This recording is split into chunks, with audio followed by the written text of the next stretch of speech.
Dr. Hannah Kim floated near the large window of the space station, watching two bright stars shine in the distance. She had been living on this research station for over a year now. The station was special because scientists from different alien races worked together here. It was supposed to show that everyone could get along peacefully. Hannah studied alien plants and animals. She loved her work and felt proud to represent Earth among all these different species. The station orbited between two powerful groups of aliens who didn't like each other very much.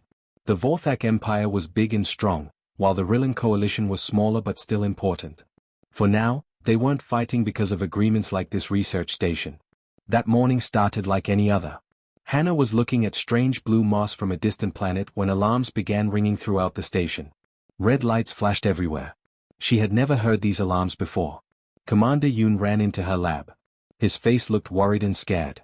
"Dr. Kim, we have big trouble. You need to come with me right now." "What's happening?" Hannah asked, following him quickly down the metal hallways. Other scientists were also running around, looking confused and frightened. "The Vorthak military ships have surrounded our station. Lots of them. They have weapons pointed at us." Yoon's voice shook a little. "They want you, Hannah. They're demanding that we give you to them." Hannah stopped walking. "Me? But why? I just study plants and small animals. I haven't done anything wrong." They reached the main control room where all the computers and communication equipment were located. On the big screen, Hannah could see many dark military ships floating around their station like sharks around a small fish. The ships were huge and covered with weapons that glowed with dangerous energy. "They claim you stole secret information about their biological weapons," Yoon explained. "They say you accessed their computer files and downloaded classified military data." "That's completely false," Hannah said loudly. "I never touched their military computers. I only work with plant samples and research data. Why would I want information about weapons?" An alien voice came through the communication system. It sounded cold and harsh. "Humans of the research station. You have 1 Earth day to surrender the criminal Dr. Hannah Kim to Vorthak justice. If you refuse, we will consider this an act of war against our empire." The station's director, an elderly man named Dr. Park, stepped forward to the microphone. "This is Director Park speaking. Dr. Kim is under the protection of the Terran Federation. We demand proof of these accusations before any action is taken." The alien voice laughed, but it wasn't a happy sound. "Proof? We are the Vorthak Empire. Our word is proof enough. You have 24 hours to comply." After the communication ended, everyone in the control room looked at each other with fear. The Vorthak Empire had hundreds of planets and millions of soldiers. Earth had only been part of the galactic community for 30 years. Most other alien civilizations still thought humans were weak and unimportant. "They're trying to frame me," Hannah said quietly. "But I don't understand why." "It doesn't matter why," said Commander Yoon. "What matters is that they have enough firepower to destroy this station and everyone on it. Maybe we should consider their demands." "No." The voice came from the communication system, but this time it was human. Admiral Park from Earth's military command was speaking to them from millions of miles away. "Dr. Kim, this is Admiral Park. We've been monitoring the situation. The Terran Federation's position is clear. We do not abandon our citizens to false accusations." "But Admiral," Dr. Park said nervously, "the Vorthak Empire is much stronger than us. This could mean war." "Let me worry about that," Admiral Park replied firmly. "Dr. Kim, stay safe. We're coming to get you." The communication ended, leaving everyone in shocked silence. Outside the windows, more Vorthak ships were arriving. Their weapons charged with bright energy, ready to fire. "He can't be serious," whispered one of the alien scientists. "Humans would really fight the entire Vorthak Empire for just one person." Hannah felt scared but also strangely proud. Her people were willing to protect her even though she was just one researcher among billions of humans. She thought about her family back on Earth and wondered if she would ever see them again.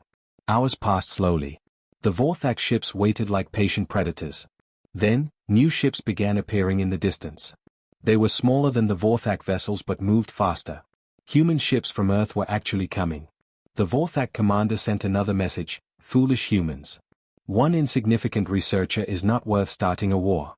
Your entire species will suffer for this emotional weakness." But something unexpected began happening. Other alien ships started arriving too. Ships from species that had been neutral in the conflict between the Vorthak and Rillans. They positioned themselves near the human fleet. Why are they here? Hannah asked. Commander Yoon checked his instruments with surprise. It looks like other species are supporting the humans. They're impressed that Earth would risk everything for one person. The peaceful research station had become the center of the biggest military standoff the galaxy had seen in decades. All because the Vorthak Empire had made one critical mistake. They thought human loyalty was weakness instead of strength. Admiral Park stood in the war room on Earth, looking at the big screen that showed the space station surrounded by enemy ships. Around the table sat Earth's most important military leaders, their faces serious and worried. They all knew this decision would change everything for humanity. Admiral, we need to think about this carefully, said General Lee, a wise old woman who had fought in Earth's last war. The Vorthak Empire has over 200 planets. We have maybe 50 small colonies. This is not a fair fight. Admiral Park walked slowly around the table, his hands behind his back. General Lee, let me ask you something. If it was your daughter on that station, would the numbers matter to you? That's different, Admiral. Personal feelings and military strategy are not the same thing. No, General. That's exactly my point. They are the same thing for us. Admiral Park stopped and looked at everyone in the room. What makes us human is that we don't leave people behind. Not ever. Not for any reason. The door opened and Ambassador Chen walked in quickly. She looked tired and stressed. Admiral, I just finished talking with 12 different alien governments. They all say the same thing. Give them Dr. Kim and avoid the war. They think we're being stupid. What did you tell them?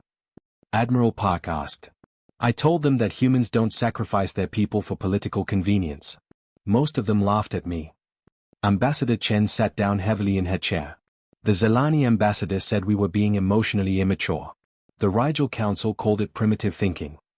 Captain Song, the youngest person in the room, raised his hand. Sir, what if they are right? What if one person really isn't worth starting a war that could kill millions? Admiral Park turned to face him directly. Captain Song, let me explain something to you. The moment we decide that one human life is acceptable to lose for political reasons, we stop being the people we want to be.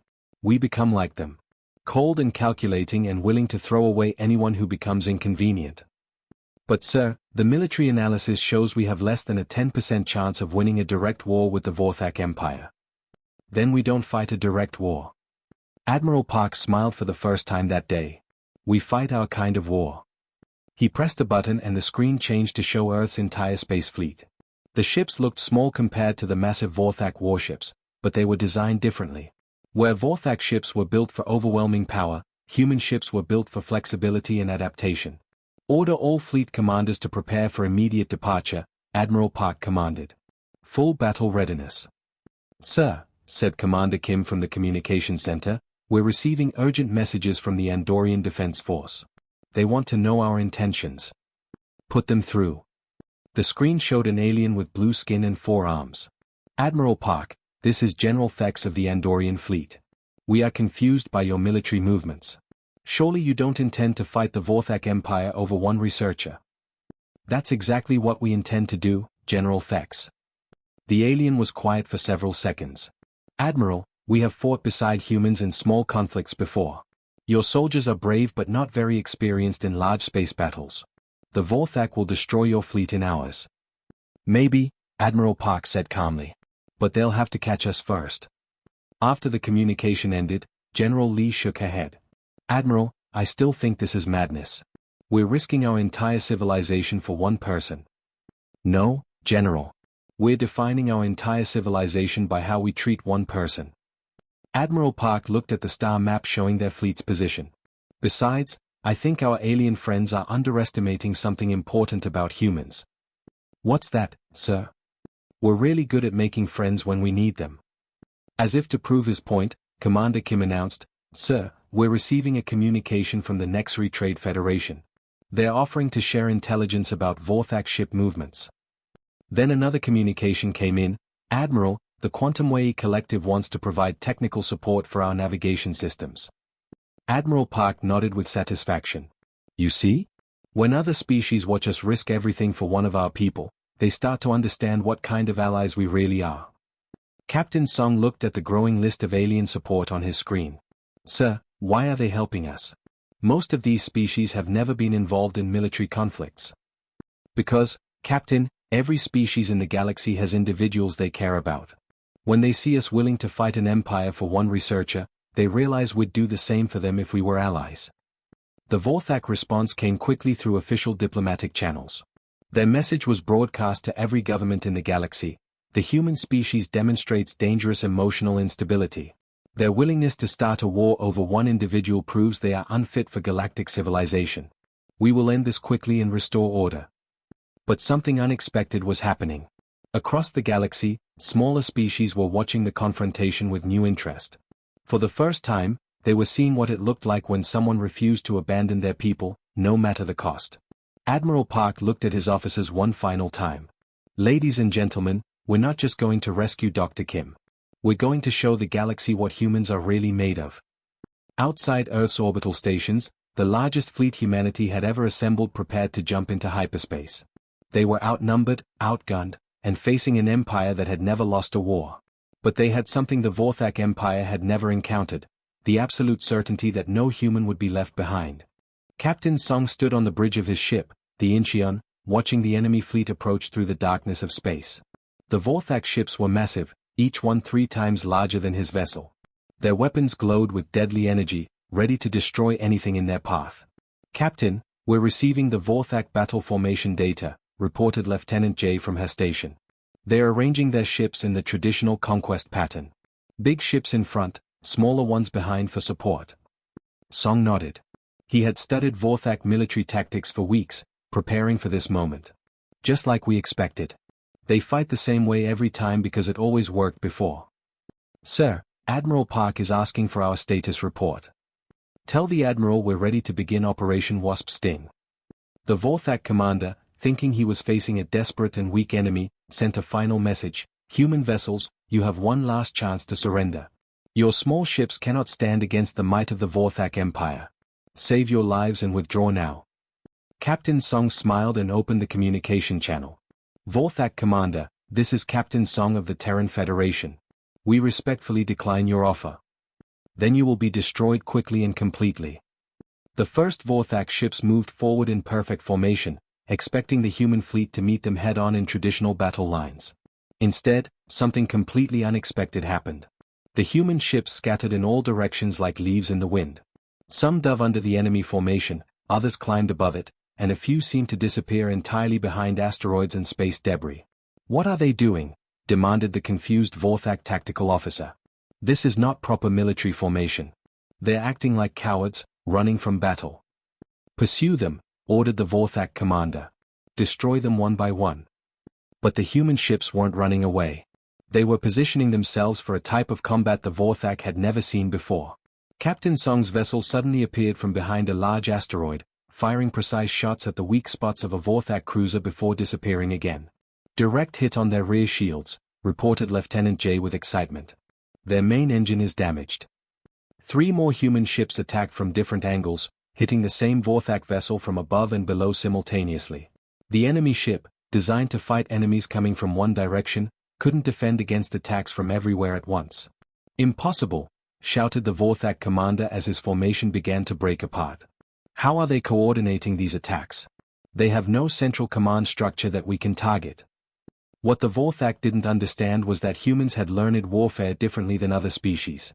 While aliens typically conquered weaker civilizations, humans had spent thousands of years fighting each other as equals. Every war had been a learning experience about adaptation and survival. Lieutenant J coordinated with 5 other human ships, sharing information instantly through their advanced communication networks.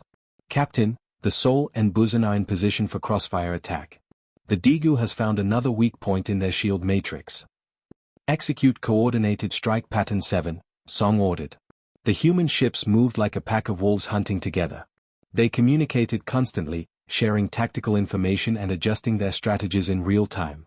When the Vorthak adapted to one attack pattern, the humans immediately switched to something completely different. Even more surprising, the alien allies fighting alongside the humans were learning these new tactics quickly. The rigid Andorian ships began copying the human hit-and-run methods. The Nexari traders used their fast vessels to confuse Vorthak sensors while human ships lined up their attacks. Captain, reported the communications officer, General Thex of the Andorian fleet says he's never seen space combat like this. He wants to know how we learned to fight in 3 dimensions so effectively. Tell him we learned by fighting enemies who were just as smart and adaptable as we are, Song replied, watching another Vorthak ship fall to coordinated attacks from 6 different directions. The battle that the Vorthak expected to win in 1 hour stretched into 6 hours, then 12. Their massive ships, built for overwhelming firepower against stationary targets, couldn't hit the constantly moving human vessels.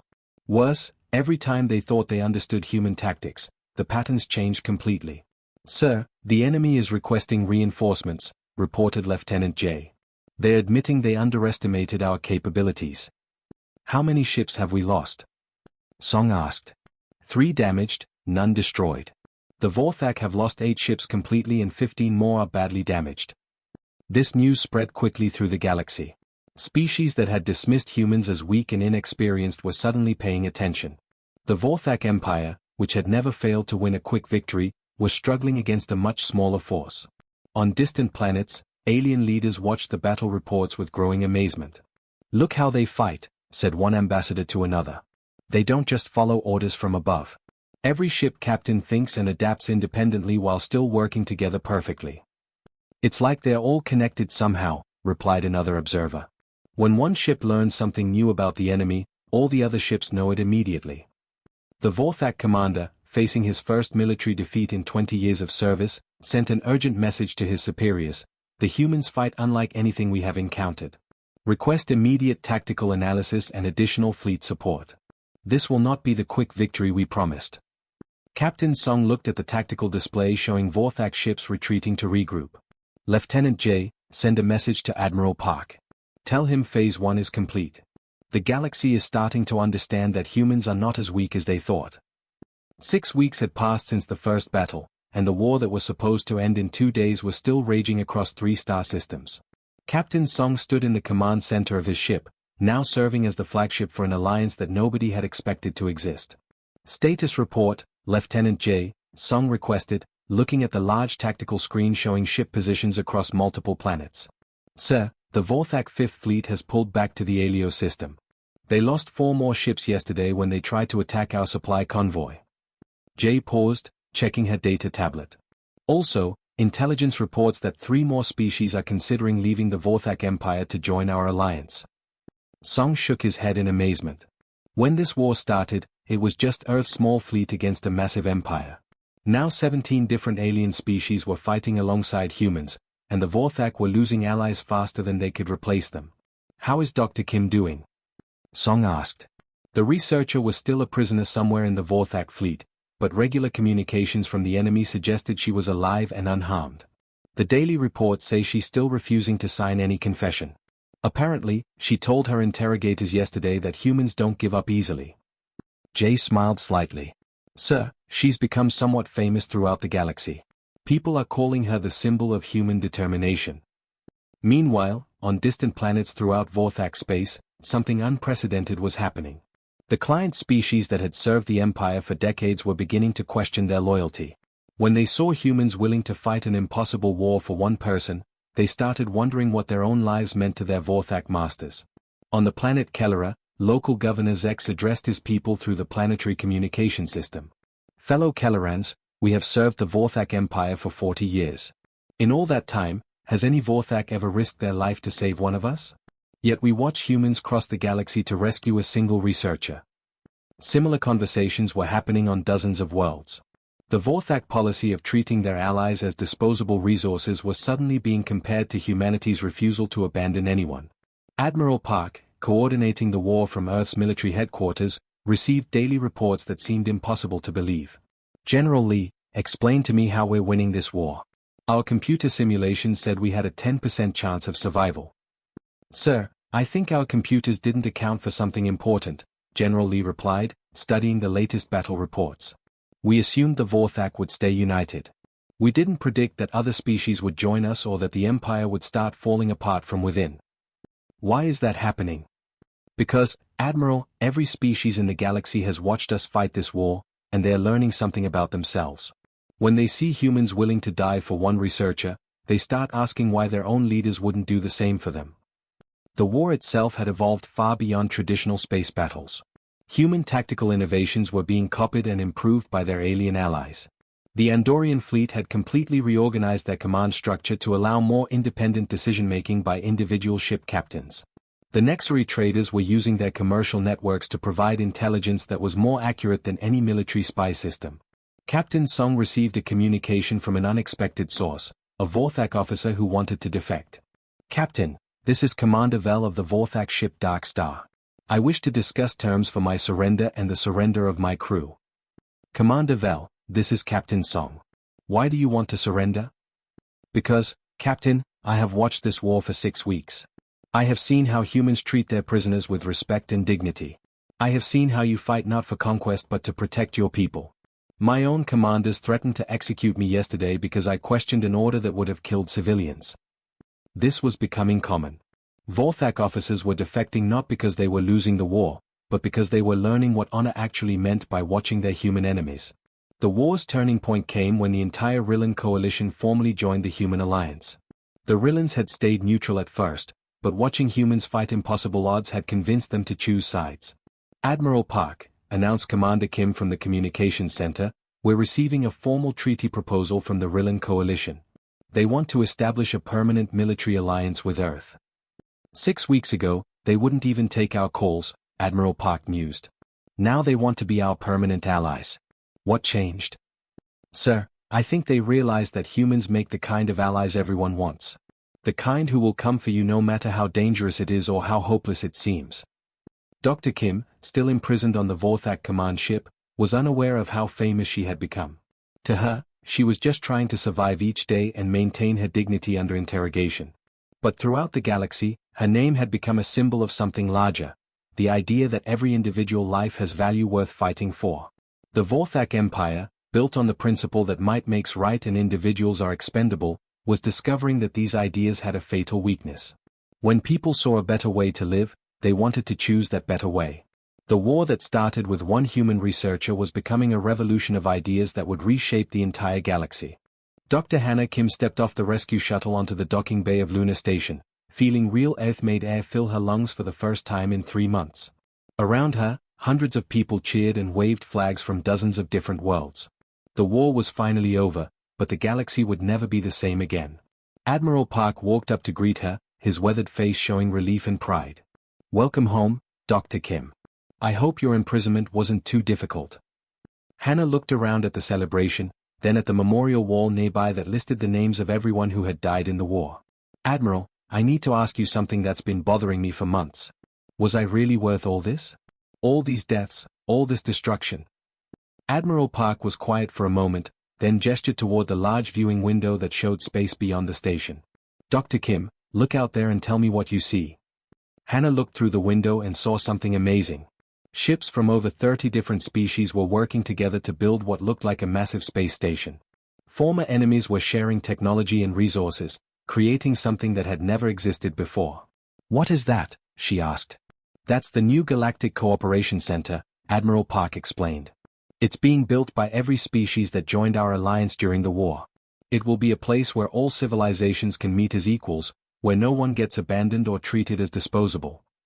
Captain Song, now wearing the uniform of an admiral after his tactical innovations had revolutionized space warfare, joined them at the window. "Dr. Kim, you should know that what happened to you changed everything. The war wasn't really about rescuing one person. It was about proving that individuals matter."